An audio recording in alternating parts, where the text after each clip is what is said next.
All right, so we're here today. We're showing up. This house is on Bainbridge.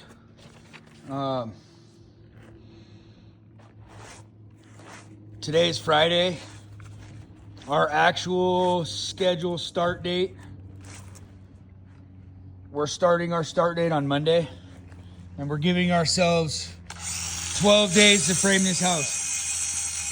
So that's 3 days per floor and 3 days for the roof and pickup. And on this house, I was given permission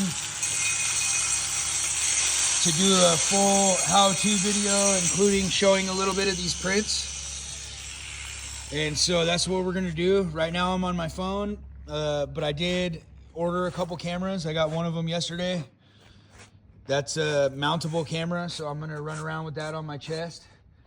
I can get about an hour of film at a time on that.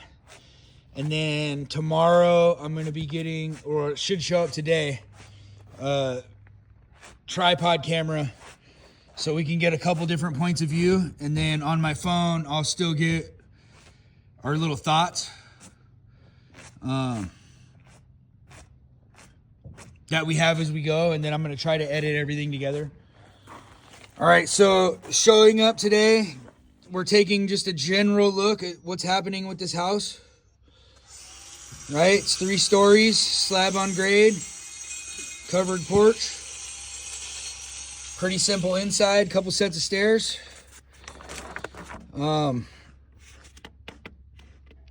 main concern right now is gonna be the foundation plan.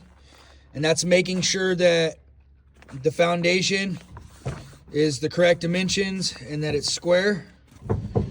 And for this company, Lexar Homes, they typically will have the concrete be 1 inch short of the full width of your building. And that's going to give you a 1/2 inch overhang on each side. That way we can run our sheeting long and the sheeting will never touch the concrete. So when we showed up, we checked, and we just know. We don't even have to look at the prints. We just hook outside to outside. And typically that should be 1 inch short of a full foot. And so that's what we did when we showed up. And Aaron's walking around right now, and he's just looking for any extreme high points in any of the concrete, especially right next to where there's a bolt. And we're looking for any super extreme dips, and we'll do whatever kind of shimming we need to do. I was hoping they gave us 10-foot studs so we could just run them long and cut them. But they gave us the 104 and 5/8 for a 9-foot 1 1/8 ceiling. So we're gonna have to shim the plate is what we're gonna have to do. So I checked this, and now we're gonna be moving over to the floor plan, which I'm going to try to show you as we go, but I don't want to overwhelm you. So I'm trying to give you a brief how-to of reading blueprints too, right? So here's main floor, here's upper floor, and here's the lower floor. This is the one that we care about right now. And you can see right here, there's some interior walls. That's that back corner right there. You see that? That's where all those bolts are sticking up. So this is actually our second time that we've been here today. First, we showed up and we downstacked our materials and double checked everything that was here. And then we realized that we were missing our 1/2 inch bolts. So we ran and got those real quick, because you can't bolt down your mud sill without your nuts, right? And I think I just said bolts, but I meant nuts. And then we use the 1/2 inch 3x3 bearing plates. And then you'll notice a couple of these bolts are way bigger. These are for hold downs, almost guaranteed later, right? So there's probably going to be like a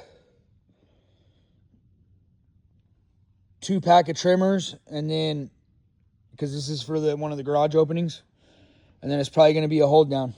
And I haven't looked at the prints about that yet. But again, there's no other reason for this to have a 3/4 inch bolt if it's not for something outside of our regular J bolts, right?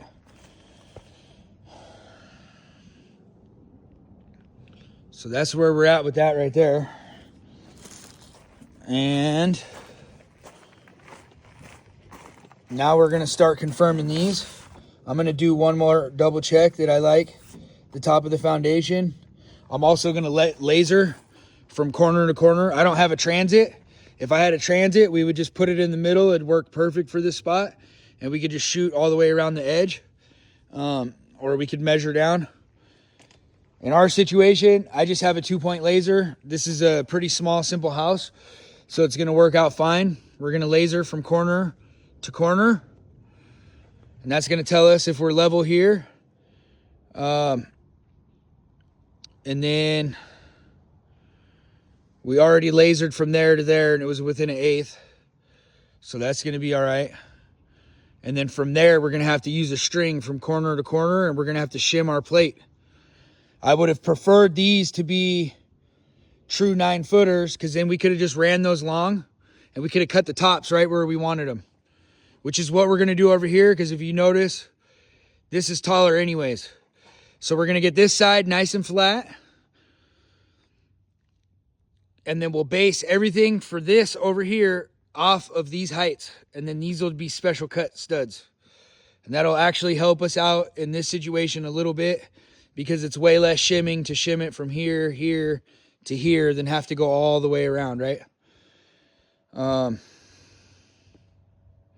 if we absolutely had to, we could triple top plate something if we needed to. It'll burn a little extra material.